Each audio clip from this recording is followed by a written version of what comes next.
Man, it's just the two of us and shit. It's like when we got on and shit on the Chance album for 15 minutes. It's very true. It's like old times. How you, how you doing, good sir? Oh, I'm fantastic, man. What up, though? What up, though? I don't know where the fuck our co-hosts are. Am I? Yeah, it is Nike's birthday. So if you happen to see this video and you want to leave a comment, happy birthday, go Happy ahead. birthday, Nick. She owed her shit today. I don't know how old she is. We ain't gonna put her business out there. And know where the fuck Clark is. This nigga always late. We gonna call that nigga. I don't know what to call him. Call nigga CPT. Clark people time. Yeah, 100%. That's worse. Yep. It's what it is. So, they done kicked your boy out the group. Yeah, bro. What? Now, what reason is this making news waves? This is your boy. This ain't my boy. It's only funny because this nigga up here selling it like because he didn't endorse Bernie that they kicking him out the group. He like, nah, nigga, you just won't show up to fucking anything. And then I guess it was some event that he's supposed to show up that was super important while this nigga was on timeout. He was like, Chuck D was like, okay, nigga, you gotta go. You done. That nigga Flavor was like, nigga, ain't no Public Enemy without Flavor Flav, and you know it. Oh, okay. He was like, whatever, dog. What? Hold on. What was the response? What was the opening line to Chuck D's response? What he said? Was that corporate ass response? Hold on, I'm getting it right there.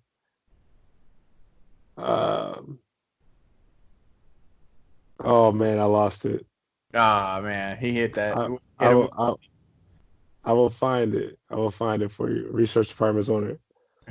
Public Enemy and Public Enemy Radio will be moving forward without Flavor Flav. The group said in a statement, according to Rolling Stone, we thank him for his years of service and wish him well.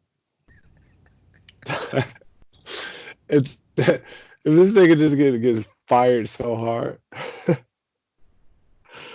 He pulled a busy. You know, I guess from what I understand, he ain't been showing up to stuff. I guess I don't know if that's fucking up the money. Say he ain't showing up to recording sessions. He ain't showing up to shows. They did that shit with Wu-Tang, I guess overseas or some shit, and he ain't show up to that. Hey, Chuck was like, fired. They hit him with this though. After he was like, "Ain't no Public Enemy without Flavor Flav." I think it was Chuck D's attorneys was like, Chuck D is the sole owner of the of the whole name of the group. He drew the logo. He wrote all your raps. So all your hotlines he did. So the group ain't about you. Yeah. Pretty straightforward. But Chuck said recently, he was like, all he just want to do is just dance for. He just going out there. Dance for his money. I'm like, damn, this nigga out here shucking and jiving for his shit? Gangsta. This nigga Chuck D gives 0 fucks. Now, some people are saying that Public Enemy is only well known as big as they are because of Flavor Flav. No, he said, what you think about that? Go ahead, what you was gonna say, then come back to my question. I was looking on his Twitter. He says at the Bernie Sanders rally, he said Flav would have been there front and center. He will not do benefit shows. Sued me in court the first time I let him back in. His ambulance lawyer sued me again on Friday, and so now he stays home and better find rehab. Yeah, he said he'd been clean for 10 years. That's good if he is. I don't know. I think Chuck's insinuating otherwise. Um, what was your question? I'm sorry, because I was on Twitter. Saying there are some people who say that the only reason Public Enemy is as big as they are, known right now or in the past is because of Flavor Flav and him being the, you know, I don't know what you want to call him, parody, goofball, clown, whatever, that helped blow them up. So when you say that, Flavor Flav says that there is no Public Enemy without him, some people say it has merit. I mean, but see, the fucked up part is it has merit to the newer age because the newer age, all they know is Flavor of Love, and True. that's stupid ass shit. Like, there's no. It depends on who you're talking to, and this is the part where like we start sounding like our parents when they start like y'all don't know nothing. Y'all just don't know nothing about this music.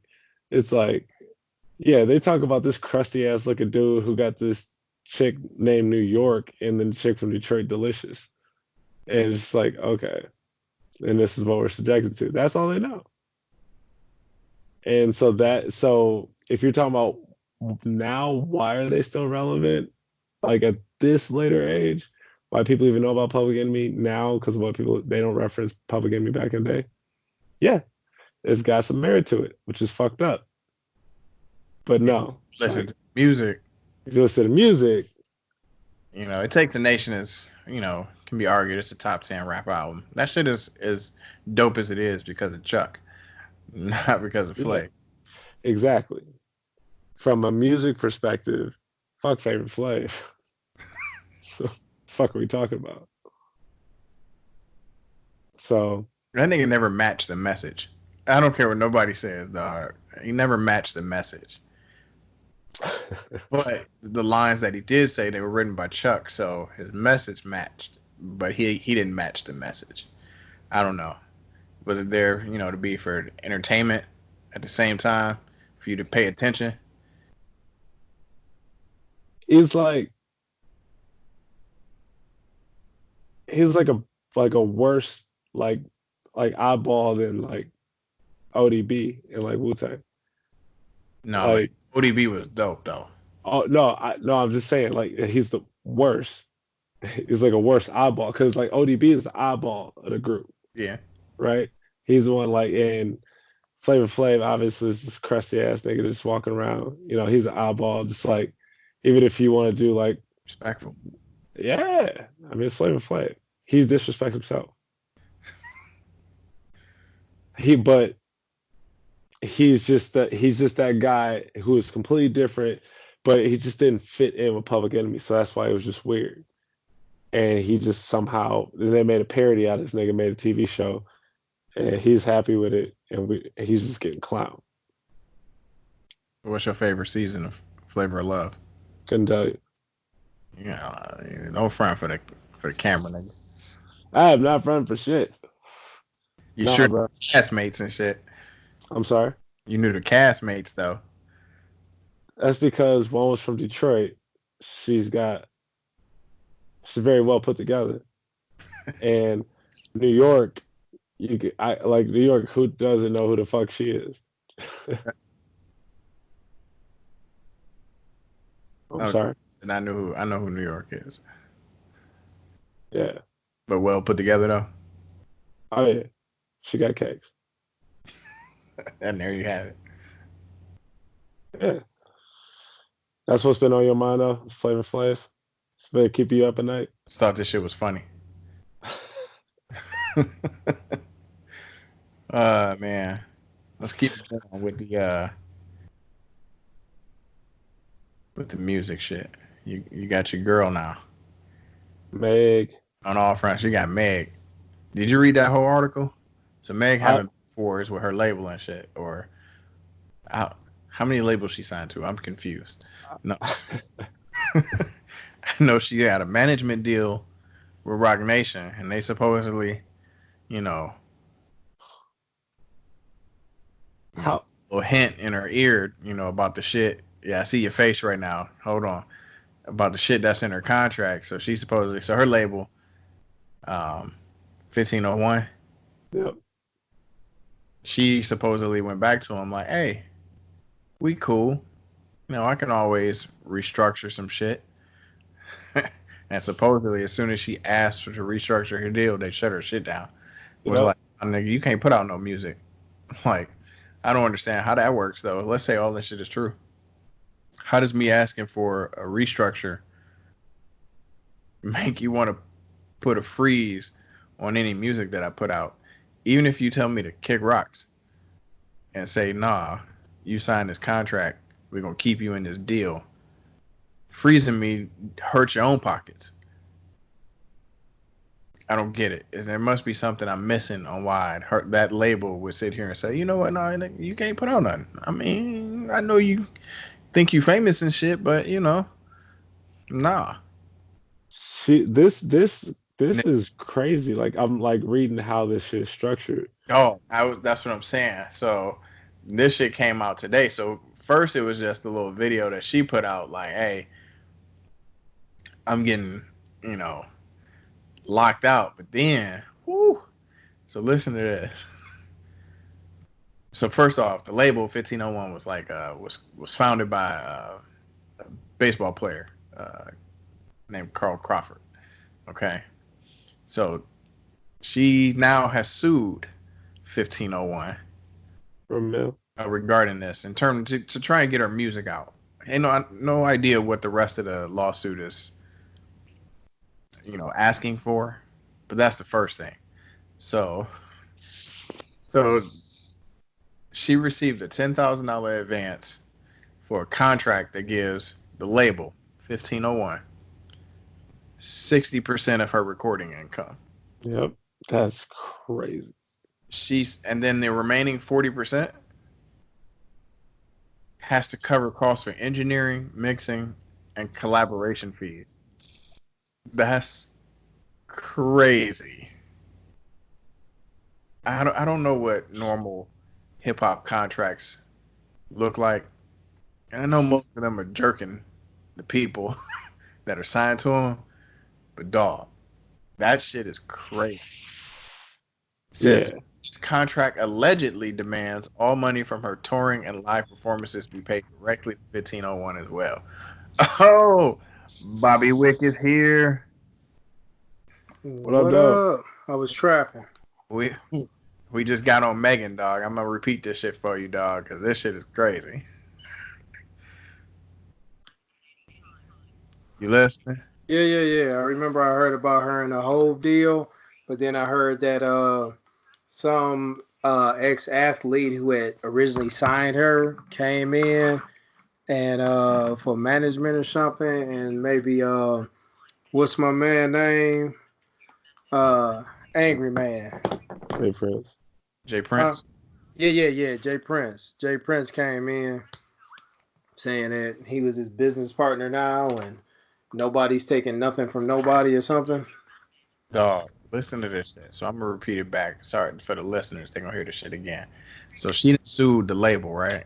Because they freezing her music. Okay. She also received uh, a temporary I don't know what it's called, a temporary restraining order.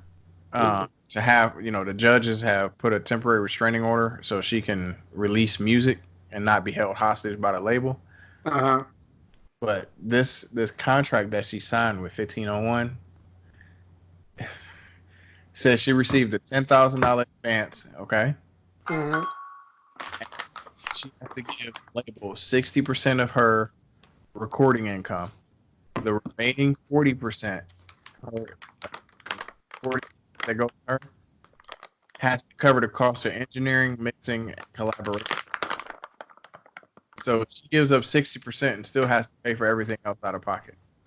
So what you're telling me is that our black people are out here doing the same thing everybody else is doing and robbing the artists like a motherfucker, and people are still signing this goofy shit. Dog, it gets worse. said her contract allegedly demands all money from her touring and live performances be paid directly to the label as well. I'll be back. I'm about to go slip my wrist forward. So you got to like move. That's crazy. If some all your money from your shows got to be paid directly to the label, like, here you go, give me 30% later. Like, nah, Dog, that's crazy. That is crazy. yeah, we gotta have this discussion, dog. About it's two sides to this. Like you said, you got our people doing the same shit, but then you got our people not reading these contracts. Yeah. Well, you think about it, like somebody get some cash up front. If they get them out to do whatever they trying to do. This is a different situation, though. But I feel you on that. But that's the temptation. That's the dangling of the carrot. You dangle a little carrot. You dangle the carrot, and then you got them for good. That's dangling the carrot. I'll give you a $10,000 advance, right? You'll sign this paperwork, and then we gonna handle everything else that you need from this point forward. They don't do shit.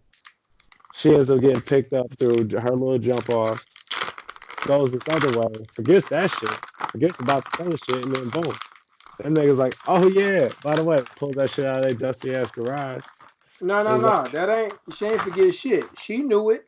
She just thought that she can get away from it because it was preliminary. You know? Either way.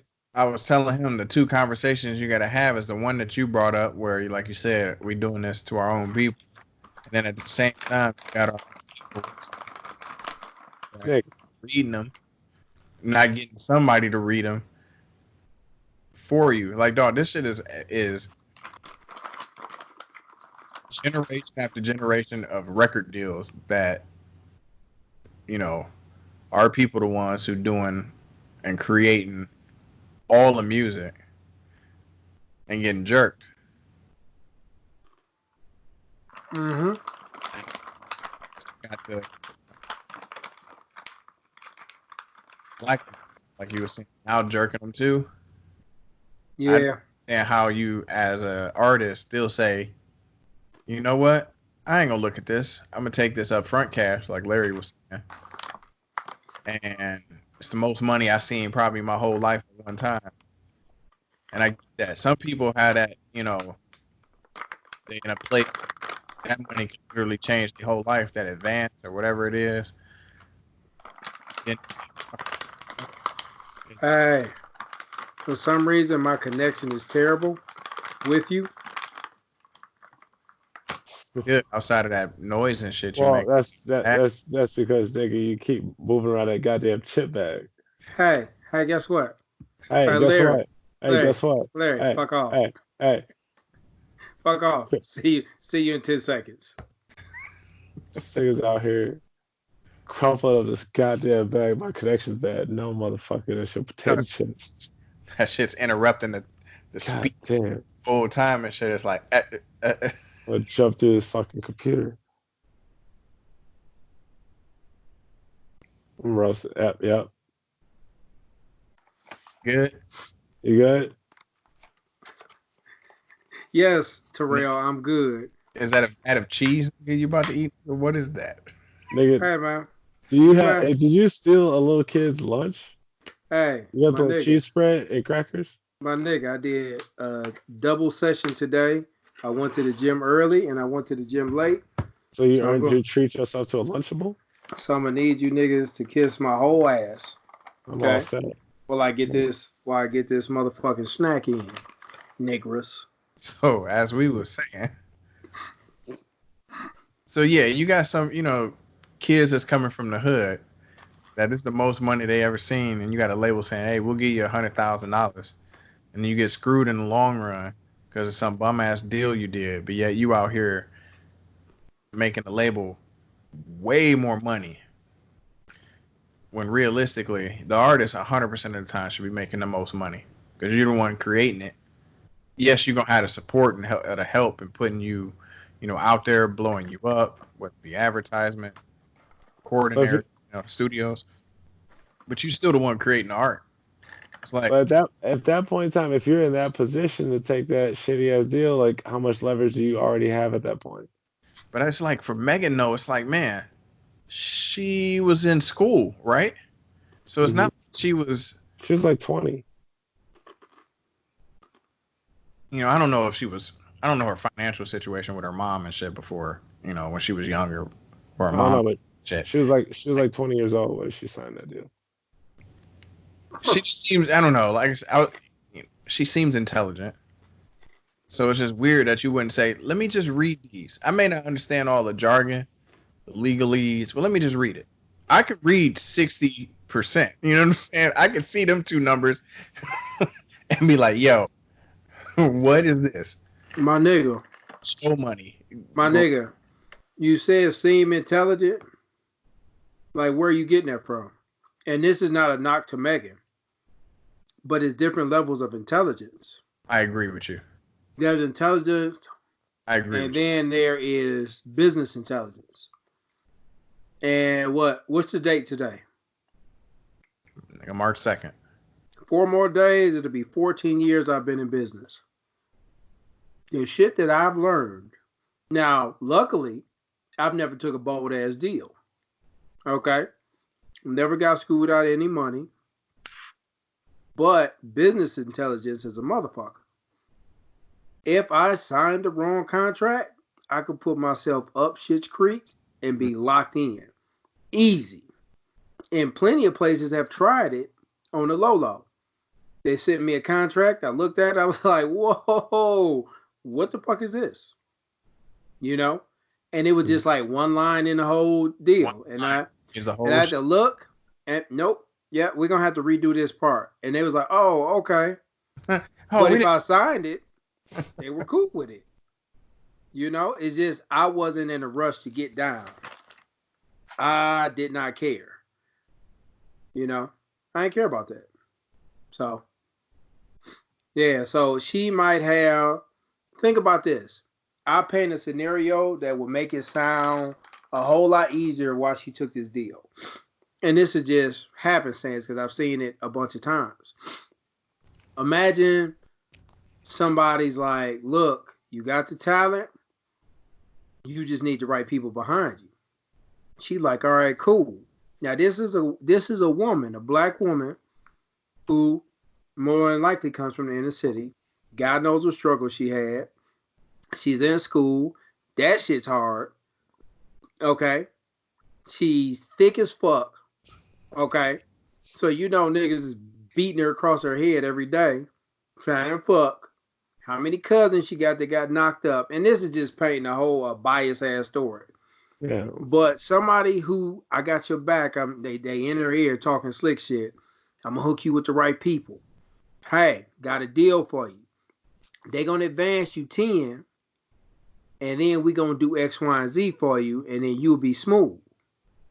It'll deal probably be about 50-50. They take 50, you take 50. Boom, boom, boom. You cool. They gonna look out for you. You gonna blow. She look like fuck it. I get a quick 10.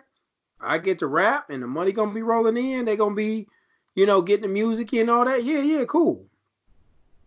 Whoever in your ear tell you to sign it. She actually has trust for that person.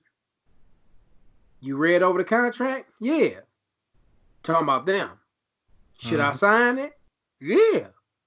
We gonna throw 10 in your hand, and we gonna get on this road and get this money.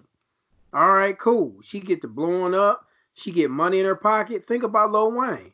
Think about Pac. Think about all them niggas who was the shit and got fucked by niggas who was they trusted, saved them from something, or raised them or whatever. So somebody she trusted probably in her ear told them that she looked at the contract. Boom, she signs it. Shit took off. Megan Thee Stallion is Megan Thee Stallion. Now she like, she might not have looked at the details, but she was like, I'm blowing up way too much, and somebody else is in their ear. You blowing up way too much. What you doing? You eating the whole ass deal. Now you in front of Hove. Oh, bitch, we about to make this move. You know? Now she look back. Now the world knows that you signed a whole ass deal. You now know that the person who was in your ear who you trusted wasn't shit. But nigga, you never knew you was gonna be Meg Thee Stallion. You know? Shit can happen real fucking easy. That's why it happens so often. I see niggas get bold ass deals every day in business. This shit normal. Yeah. You know, but that's even a bigger play too. If it's somebody who becomes like that kind of iconic status or even something close to it for an extended period of time. It's like Royce was saying, like, you know, you talk about owning your masters and everything, but if the music don't age well, it's like having 100% of nothing. And like that's the thing too. Like I wonder how long the music will last. Like, because this might be a whole lot of shit to jump off for the quick buzz. Like, depends on how long her music lasts. Let's see if we talk about the same shit if it really matters 2 years from now. All right, let me give you something though. Yin Yang Twins, Joe Budden, a couple people who music really ain't got longevity like that. And you know, that's no knock. But if he owns his masters, they still playing fucking Pump It Up in games and shit like that. You gotta pay for that. So yeah, 100% of nothing, my nigga. But sometimes all it takes is one little funky ass song. Yep. Nigga, I'll be hearing fucking Tone Loc playing on certain things. It'd be a commercial. It'd be a Hammer song. It'd be like obscure ass songs that you would never play again in your life. A lot, nigga. But the whites love it. Thus, I'm sorry. Speaking about Joe Budden, did you hear about his song "Pump It Up" was originally about masturbation? They was talking about that shit on a radio the other day because I just blanked on the nigga who made the beat. But yeah, supposedly it was about masturbation. Instead of my jump off, it's supposed to be my hand. I'm sorry, I was reading this. I did not hear you at all. I was not paying attention. I'm not gonna lie. Supposedly, if you swap out the word jump off, Yeah, replace it with the word hand, that's what the song originally was supposed to be, and I find that shit hilarious. Yeah. Apparently, apparently Royce said the same thing back in 2013. It's hilarious. Hey. Yeah, on Twitter. First off, the complex pulled that bitch up off Twitter. But why was that song originally supposed to be about beating off in the first place? I don't get it. Yeah. Who's writing this? Like, yeah. Oh man. Like, how do you perform that song? And then he be putting on and all these songs. Oh no. Oh man. How do you perform this track? No, bro. Oh my god. Oh man. That messed me up. That shit is funny. That's to the Meg shit. Now you got Jay Prince named and brought up, which is hilarious too. Because Jay has this reputation, of having his hand in almost everything. Strong arming people, intimidation tactics, possible physical violence. Allegedly. All this is allegedly. So, if Jay Prince is somehow involved in this shit. What you mean? So, I was saying Jay Prince and his history within the industry. Mm-hmm. And, this lawsuit, he's not named in the lawsuit. He's just brought up in it. Mm-hmm. Because of his business relationship with Carl Crawford, the creator of the label or whatever. I'm like, so if she out here talking mad shit, is he about to throw some intimidation tactics to Meg Thee Stallion? Like, who running up on Meg? That bitch like 7 feet. What you mean? Who run up on Meg? Nigga, smack the shit out of Meg over some dough. Who Nigga, there break Meg jaw. Find some chick from the hood somewhere. You Some ain't chick. gonna do it. You gonna do it. Nigga, this ain't, bro. What are you talking about? This is money. I know 4 dusty niggas that'll break a chick jaw for probably 2 Fagos.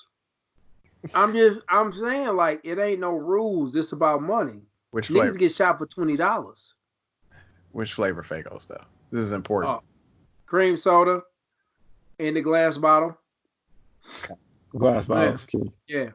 Glass bottle cream soda. So after you drink it, you can bust it across the nigga's scalp. A 3 liter of red. 2 liter red, yeah. It's got the wide top. You gotta have a 3 liter for the red, dog. So yeah, now here they breaking niggas' jaws for the glass cream soda and a 3 liter of red. No, homie. No. You don't like your kidneys. That's cool. I see you don't like your kidneys, homie. Hey. Bro, don't act like you never drank Faygo as a kid. I didn't say that. I said as a grown ass fucking. I said as a grown ass fucking man. I actually went to the store and I saw a red pop. I was like, all right, I gotta get it. I know you did, Larry. And you got a Nerf double cheeseburger too. I actually I went to Bell. I went south of the border. You went to what?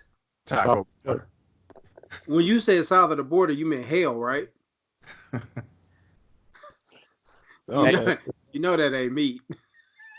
Hey, better than what the White Castle. Hey, I don't trust that shit. That shit got coronavirus in it, nigga. Coronavirus did everything, bro. Hey, Segway. No, this coronavirus shit is crazy as fuck. No, real talk. It's fascinating. I'm not scared about this shit at all. It's just fascinating. This shit's getting actually really weird. So 2 people died in America. Yeah, 2 people died in Washington. So everybody's starting to freak out. That's actually, it's not a small thing, for people to die from this virus. But like overseas, it is fucked up. Like overseas, it's 80,000 cases worldwide. We got like 75 of them. Like maybe like 90 or 100 after the last couple days.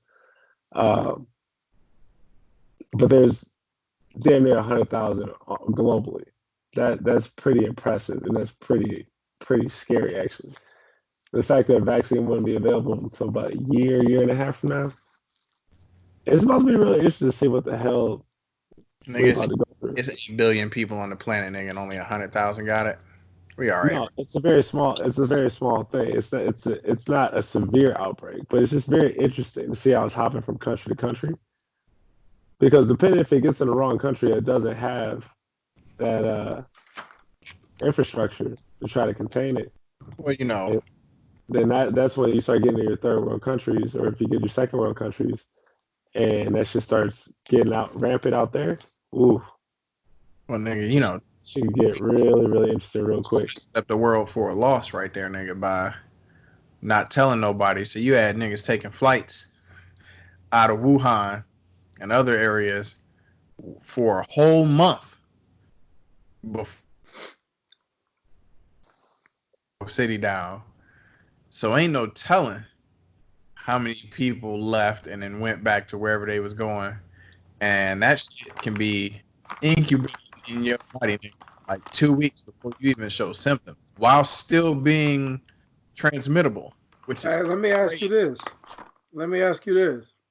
Yeah. Have either you saw the video of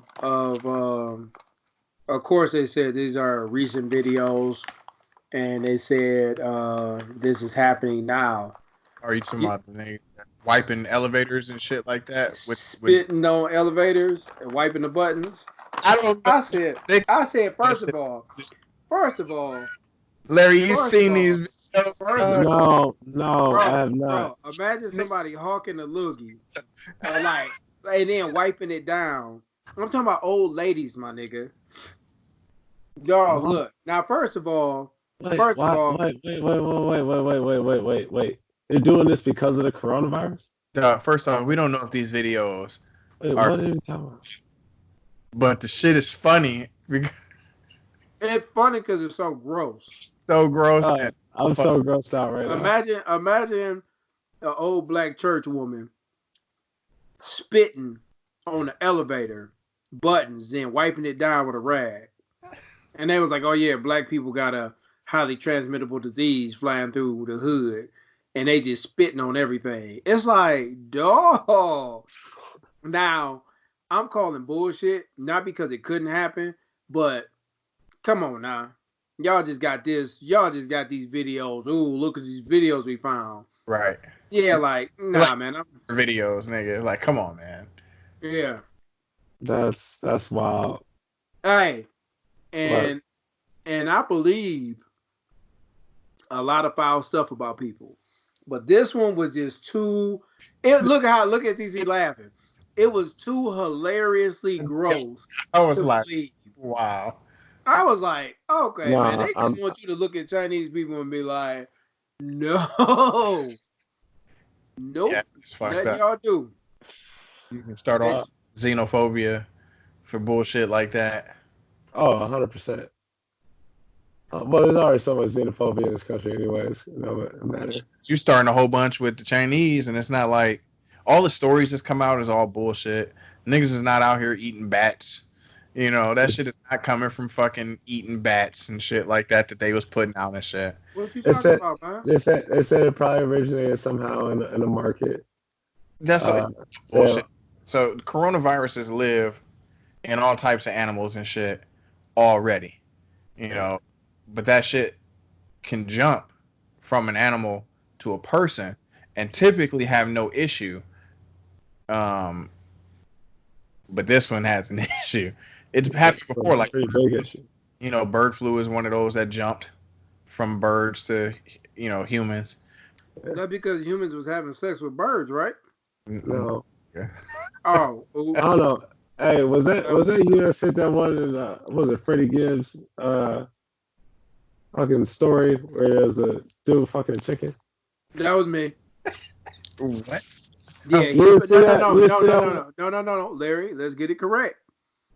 He was fucking a rooster. Nigga, that was a male Hold on. bird. Is that gay? Is that what you're trying to say? No, first of all, bestiality, bro. Like it's first of all, ever. First of all, differentiated between it being a hen. No, first of all, that's why I'm laughing. He fucking a rooster in the ass. Story over, my nigga. It don't matter no parts about the story. He fucked the rooster in the ass. And it was an old man. And he was sitting down. And he was just railroading it like. And the rooster was just like so confused. He was like, what am I doing? I don't know if there's like I don't even want to know about it, dog. That shit sounds absolutely terrible. I don't think roosters could scream, but I would think that he would be like, hey, yo, like something. Cock-a-doodle-doo, nigga.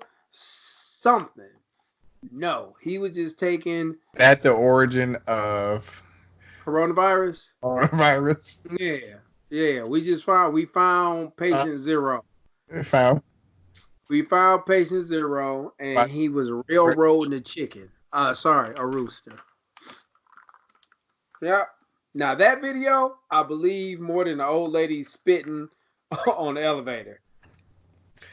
That wasn't made up. Somebody caught him slipping. He going to jail now. Oh no, he ain't. Oh, they just go. He probably cooked that chicken and ate it after he blew his cheeks out. I don't even, dog. I wish I was high right now, but I'm not. So. Oh my God, that's funny. So, you know, people are trying to scare people from traveling and shit. Recent visit on fight night. I was asked, "Am I still making this trip to Japan?" And I'm like, absolutely. There's absolutely nothing that's gonna stop me from taking this trip and scare me out of taking this trip. Yeah, this nigga gonna have to get his ears cut off to come back. He gonna get coronavirus in his ears. This nigga's gonna have slick back hair, no ear, nigga, no ear holes, niggas. Nigga gonna have to get his ear holes.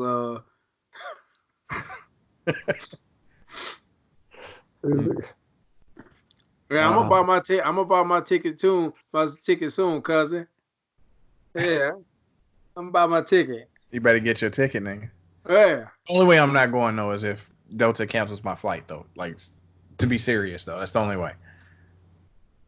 Mm-hmm. That's just. Hey, whatever I buy is gonna have flight insurance on it. You know what's funny? I asked them too. I was like, so if y'all cancel this flight due to coronavirus, do I get my bread back? They told me, yeah.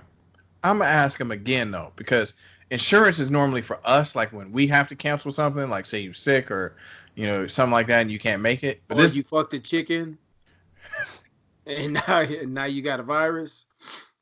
I was like, I'm gonna ask them again though, because something that they do is, I want all my miles back. Yeah. You get all your miles back, and then if you call and you talk to the right person and you smile on the phone and you make real nice, you get your miles plus the bonus. That's what's up. That's what I need. Yeah, I'll be talking real nice. And then when you be talking reckless like you do. Look, man, it's easy for me to make friends. That's all we gonna say. I can't imagine you talking nice to somebody on the phone. Oh man, I'm a sweetheart, bro. Fuck out of here. I'm a sweetheart, man. So is y'all worried about this coronavirus shit? No. Unless that shit show up over here. I was about to talk so reckless. I'm about to say most niggas don't even use a condom. Hey, you talking about real coronavirus? My homegirl posted in our group chat. She said 100 people get coronavirus. No, everyone wants us to get a mask. Meanwhile, 90 million people have HIV and nobody wants to use a condom. Okay, Larry. I'm gonna need you to rewind this podcast, delete that part, and then I'm gonna need to withdraw from the podcast. This nigga just made it dark. Hey, that wasn't mine. Hey, and niggas always be asking me about like women like you talking my homeboys some shit. Yeah, going out on when last time you went out on a date? Nigga, I'm not dating shit. I'm cool, nigga. I'm hitting the gym. I'm doing business. I'm raising my daughter. Whatever comes. But Brody, dating? Nah, I'm good. Well, now you're gonna have to start screening bitches for fevers. So, nope. I ain't shaking no hands. No. When I meet a girl, before you shake hands, you pull out the blue gloves. No. When I meet a girl, I'm gonna say call you in 2 weeks. I'm gonna see if that temperature raised. Quarantine. I'm gonna see if that temperature raised in 2 weeks. Oh my god! Call you in 2 weeks, nasty outbreak monkey. Oh, you at 99.1? Oh hell no. Why your temperature so high? Oh, you was out in the sun for a while. Okay. We in Michigan, liar. Ain't no sun. Ain't no sun. And if you from Ohio, I know you lying because they got negative sun. Ohio sucks. I hate Ohio. Yeah, it's pretty bad. It's first place. I have never been to Ohio and it didn't rain. Like something is really wrong with You never been to Cedar Point on a good day? Oh, Cedar Point is not in Ohio. That's the best thing about Cedar Point. That's Cedar Point. The best thing about. Look, Cedar Point is not in Ohio. Cedar Point is on an island in Sandusky. Sandusky is a standalone place like Belle Isle. Niggas got to be from Detroit to know what that is. Hey, no. Let me say it. Belle Isle is basically like an island connected by a bridge, but here's the catch. When Obama got elected to office, a bunch of rich white people tried to buy Belle Isle and make it into another country. And then these niggas said, but don't worry, we're saving a little space in the middle for housing for artists. What, bitch? Swear to God.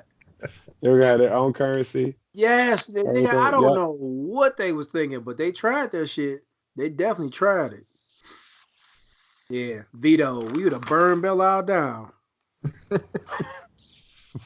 Instagram boat is right in front of it, dog, and Werner. So, that's your grandiose plan. Okay, yeah. Listen, we gonna deflect. We gonna be New Detroit. I don't know what they was thinking.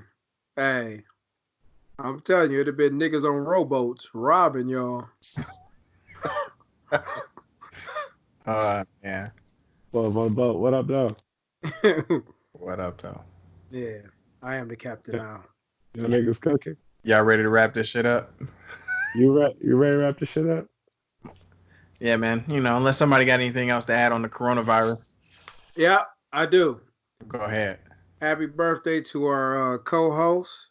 Monique. The only pair of ovaries on this cast. Monique. That's right. Happy birthday. Happy birthday. Peace to the lady testicles. Have a good year. Peace. That's what the ovaries are, lady testicles. Not